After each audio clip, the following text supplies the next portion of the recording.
Assalamualaikum warahmatullahi wabarakatuh. Selamat pagi untuk kita semua. Om Swastiastu, Namo Buddhaya. Terima kasih kepada Ibu Indah Kurniawati, Ibu Ninyoman Murti selaku pembimbing skripsi, serta kepada Ibu Susi Purwati selaku penguji utama yang telah memberikan kesempatan saya untuk mempresentasikan skripsi saya. Perkenalkan, saya Erda Etma, PO 722431952. Hari ini saya akan mempresentasikan skripsi saya dengan judul Pengaruh Media Audiovisual dan Buklet terhadap Pengetahuan Ibu Hamil tentang Tanda Bahaya Kehamilan di Rumah Sakit Dr. R. Harjanto, Balikpapan tahun 2020. Latar belakang masalah, angka kematian ibu, yakni kehamilan, persalinan, dan nifas yang disebabkan oleh 4 penyebab utama angka kematian ibu, hipertensi dalam kehamilan sebesar 14%, komplikasi abortus 8%, perdarahan 27%, infeksi 11%, partus lama dan lainnya 9%, serta penggumpalan darah embolis 3%. Data dunia menyatakan kurang lebih 830 ibu meninggal setiap harinya yang disebabkan komplikasi kehamilan atau persalinan. Pada tahun 2015, kurang lebih 303.000 ibu meninggal. Data di Indonesia, menurut SDKI tahun 2012, angka kematian ibu 359 per kelahiran hidup, sedangkan target jangka panjang yakni pada tahun 2030, angka kematian ditargetkan kurang dari 70 kematian per 100.000 kelahiran hidup. Untuk data dari Kalimantan Timur, kasus kematian pada tahun 2013 sebanyak 125 per 100.000 kelahiran hidup, tahun 2014 sebanyak 104 per 100.000 kelahiran hidup, tahun 2015 sebanyak 100 per 100.000 kelahiran hidup, pada tahun 2016 sebanyak 95 per 100.000 kelahiran hidup, serta pada tahun 2017 angkanya meningkat yakni 110 per 100.000 kelahiran hidup. Adapun data dari Balikpapan, yakni pada tahun 2016 didapatkan 9 orang ibu meninggal dengan area 69.000 per 100.000 kelahiran hidup. Tahun 2017 mengalami kenaikan menjadi 10 orang per 78.000 per 100.000 kelahiran hidup, serta tahun 2018 sebanyak 9 orang per 72.000 per 100.000 kelahiran hidup. Jumlah ini dapat meningkat apabila masih banyaknya ibu hamil yang kurang sadar akan bahaya yang ada selama masa kehamilan yang dapat berdampak pada masa persalinan maupun masa nifas. Dari hasil studi pendahuluan yang saya lakukan di Rumah Sakit Dr. R. Harjanto, Balikpapan, didapatkan data tahun 2019 pada bulan Januari sampai dengan November, didapatkan data bahwa setiap minggunya, Senin sampai Jumat, jumlah ibu hamil yang berkunjung sebanyak kurang lebih 32 orang dengan angka kejadian ibu yang memiliki resiko sebanyak kurang lebih 12 orang. Untuk kunjungan ANC yang dilakukan per 2 minggu, didapatkan data pada bulan Januari sebanyak 37 orang, Februari 34 orang, Maret 37 orang, April 38 orang, Mei 31 orang, Juni 28 orang, Juli 36 orang, Agustus 38 orang, September 42 orang, Oktober 46 orang, dan November 40 orang. Adapun data menunjukkan adanya angka kematian ibu tahun 2019 terjadi pada bulan Januari yang disebabkan oleh perdarahan pasca operasi dengan komplikasi preeklamsi berat. Kemudian hasil studi pendahuluan yang saya lakukan, masih banyak ibu hamil yang berkunjung ke poliklinik yang tidak mengetahui apa-apa saja yang menjadi tanda bahaya selama masa kehamilan. Data yang diperoleh pada tanggal 11 sampai dengan 15 November 2019 bahwa dari 15 orang ibu hamil yang melakukan kunjungan ANC didapatkan bahwa dari 10 orang ibu hamil tidak mengetahui apa saja yang menjadi tanda bahaya kehamilan. Adapun rumusan masalah, apakah media audiovisual dan buklet berpengaruh terhadap pengetahuan ibu hamil tentang tanda bahaya kehamilan di Rumah Sakit Dr. R. Harjanto, Balikpapan tahun 2020? Tujuan penelitian yang saya lakukan di Rumah Sakit Dr. R. Harjanto tahun 2020 ada 2, yakni tujuan umum dan tujuan khusus. Tujuan umum untuk mengetahui pengaruh audiovisual dan buklet terhadap pengetahuan ibu hamil tentang tanda bahaya kehamilan. Tujuan khusus yang pertama, mengidentifikasi karakteristik ibu hamil. Yang kedua, mengidentifikasi pengetahuan ibu hamil tentang tanda bahaya kehamilan sebelum diberikan intervensi yakni media audiovisual dan buklet. Yang ketiga, mengidentifikasi pengetahuan ibu hamil tentang tanda bahaya kehamilan sesudah diberikan intervensi. Yang keempat, melakukan menganalisis perbandingan pengetahuan ibu hamil tentang tanda bahaya kehamilan sebelum dan sesudah diberikan intervensi. Adapun manfaat penelitian, yang pertama, manfaat teoritis, manfaat bagi masyarakat, manfaat bagi institusi pendidikan, manfaat praktis bagi pelayanan kesehatan. Tujuan tinjauan pustaka yang saya ambil, pertama, tentang kehamilan, yang kedua, tanda bahaya kehamilan, ketiga, buku KIA, karena media audio visual saya dan buklet menyadur dari buku KIA. Yang keempat, pengetahuan, yang kelima, media audio visual, yang keenam, buklet. Adapun kerangka teori, yakni ibu hamil yang diberikan intervensi, yakni media audiovisual dan buklet tentang tanda bahaya kehamilan untuk mengukur pengetahuan ibu hamil dengan diberikan rentang nilai. Pertama, jika nilai 75 sampai 100, kedua, jika nilai 56 sampai 74, ketiga, jika nilai 0 sampai 55. Adapun kerangka konsep yang terdiri dari dua variabel, variabel independen yakni media audiovisual dan buklet, variabel dependen pengetahuan ibu hamil tentang tanda bahaya kehamilan. Adapun hipotesa penelitian yakni HA, ada pengaruh media audiovisual dan buklet terhadap pengetahuan ibu hamil tentang tanda bahaya kehamilan di Rumah Sakit Dr. R. Harjanto, Balikpapan. Metode penelitian yang saya gunakan, yang pertama, desain penelitian, saya menggunakan metode kuasi eksperimen dengan pendekatan non-equivalent control group, karena saya menggunakan dua kelompok, yakni kelompok intervensi dan kelompok kontrol. Tempat dan waktu penelitian, tempat penelitian di Rumah Sakit Dr. R. Harjanto, Balikpapan, ruang poliklinik Objin dan IKA. Waktu penelitian yang saya lakukan pada tanggal 16 Maret sampai dengan 1 Mei tahun 2020. Populasi yang saya ambil yakni ibu hamil trimester 1, 2, dan 3 yang melakukan kunjungan di poliklinik kebidanan dengan jumlah kunjungan sebanyak 112 orang. Sampel. Teknik sampel yang saya gunakan non-probability sampling, yakni purposive sampling. Besar sampel, saya menggunakan rumus besar sampel satu populasi dengan estimasi dua kelompok berpasangan. Adapun jumlah sampel yang saya dapat untuk dua kelompok, yakni 38 sampel, itu sudah dengan jumlah 10% nilai dropout. Variabel penelitian terdiri dari independen dan dependen.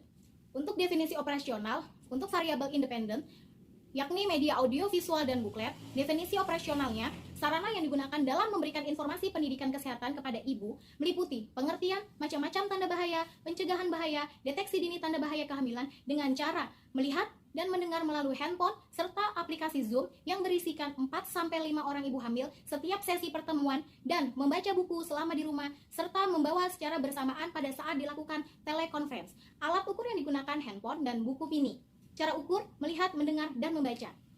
Definisi operasional untuk variabel dependen, yakni pengetahuan ibu hamil tentang tanda bahaya kehamilan sebelum diberikan intervensi. Definisi operasionalnya, suatu ukuran untuk mengetahui seberapa jauh ibu hamil memahami informasi yang diberikan meliputi pengertian, macam-macam tanda bahaya, pencegahan bahaya, deteksi dini tanda bahaya kehamilan dengan media audiovisual dan buklet secara bersamaan.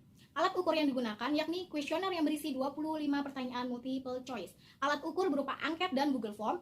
Hasil ukur yang pertama jika nilai antara rentang 75 sampai 100, yang kedua jika nilainya 56 sampai 74, yang ketiga jika nilai berada pada rentang 0 sampai 55.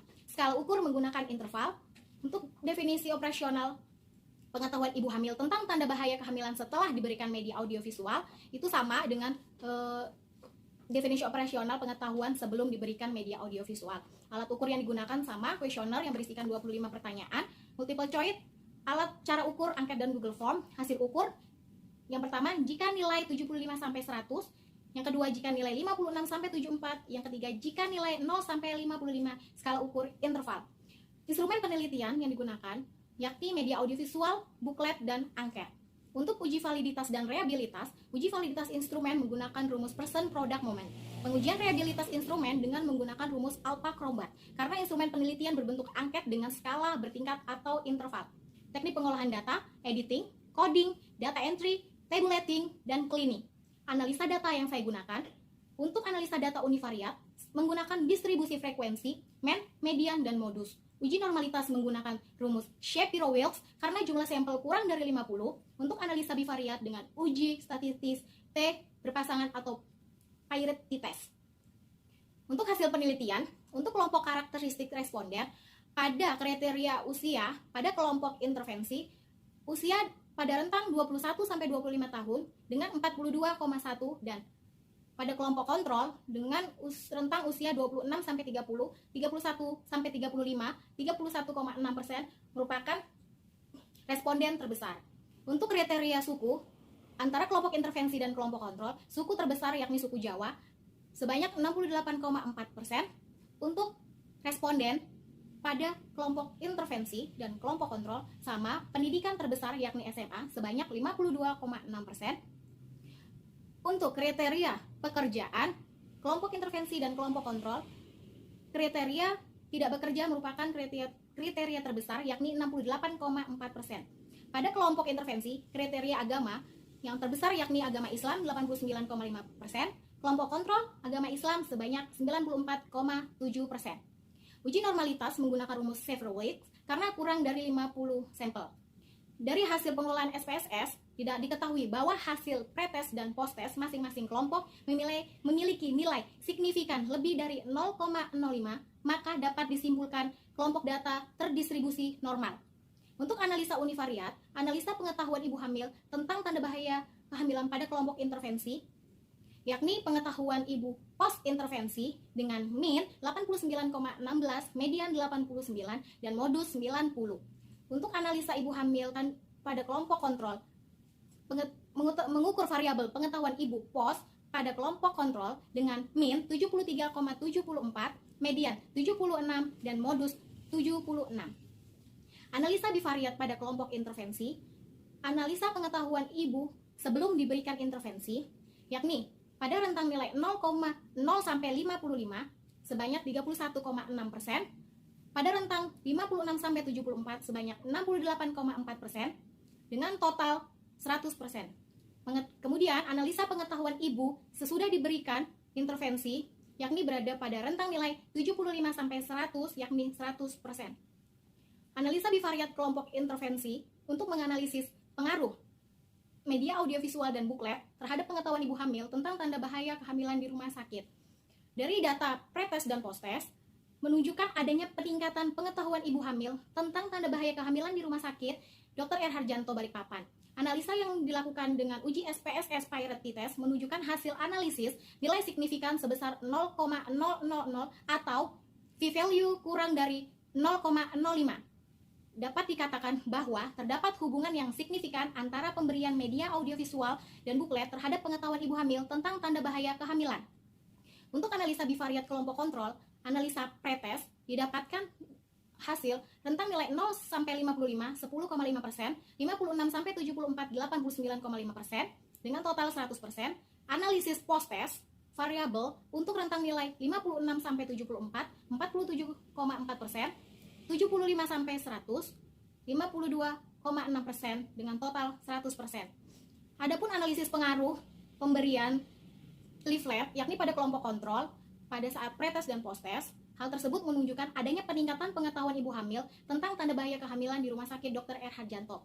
Berdasarkan hasil uji SPSS dengan Pirate Test menunjukkan hasil nilai signifikan sebesar 0,000 atau p-value kurang dari 0,05. Dan dapat dikatakan bahwa terdapat hubungan yang signifikan antara pemberian leaflet pada kelompok kontrol tentang pengetahuan ibu hamil tentang tanda bahaya kehamilan. Kesimpulan, yang pertama, untuk karakteristik ibu hamil di rentang usia pada kelompok intervensi didominasi usia 21 sampai 25 tahun, suku didominasi suku Jawa 68,4%, tingkat pendidikan didominasi oleh SMA 52,6%, agama didominasi agama Islam 89,5%, dan untuk pekerjaan didominasi yang ibu dengan tidak bekerja dengan persentase 68,4%. Yang kedua, untuk pengetahuan ibu hamil terhadap tanda bahaya kehamilan sebelum diberikan intervensi berada pada rentang nilai 56,74 sebanyak 13 orang responden atau sekitar 68,4%. Yang ketiga, pengetahuan ibu hamil tentang tanda bahaya kehamilan sesudah diberikan intervensi yang berada pada rentang nilai 75 sampai 100 sebanyak 19 orang atau sekitar 100%. Yang keempat, analisis perbandingan pengetahuan ibu sebelum dan sesudah diberikan intervensi memiliki nilai signifikan sebesar 0,000 atau p-value kurang dari 0,05. Berdasarkan hasil uji Pearson test, dapat dikatakan bahwa terdapat hubungan yang signifikan antara pemberian media audiovisual dan buklet terhadap pengetahuan ibu hamil tentang tanda bahaya kehamilan. Saran untuk masyarakat, dapat diberikan informasi tentang tanda bahaya dengan cara memberikan penyuluhan menggunakan media audiovisual dan buklet sebagai langkah promosi kesehatan dan upaya pencegahan secara dini adanya bahaya kehamilan. Yang kedua, institusi pendidikan dapat menjadi referensi tambahan dan terbaru untuk sumber materi edukasi dan materi kebidanan. Yang ketiga, pelayanan kesehatan, khususnya bidan dan perawat, diharapkan dapat melakukan penyuluhan atau edukasi kepada ibu hamil semaksimal mungkin dengan menggunakan media-media yang mudah seperti audiovisual dan buklet. Sekian presentasi skripsi. Terima kasih kepada Ibu Indah Kurniawati, Ibu Ni Nyoman Murti, dan Ibu Susi Purwati yang telah memberikan waktu. Assalamualaikum warahmatullahi wabarakatuh. Selamat pagi, salam sejahtera untuk kita semua. Om Swastiastu.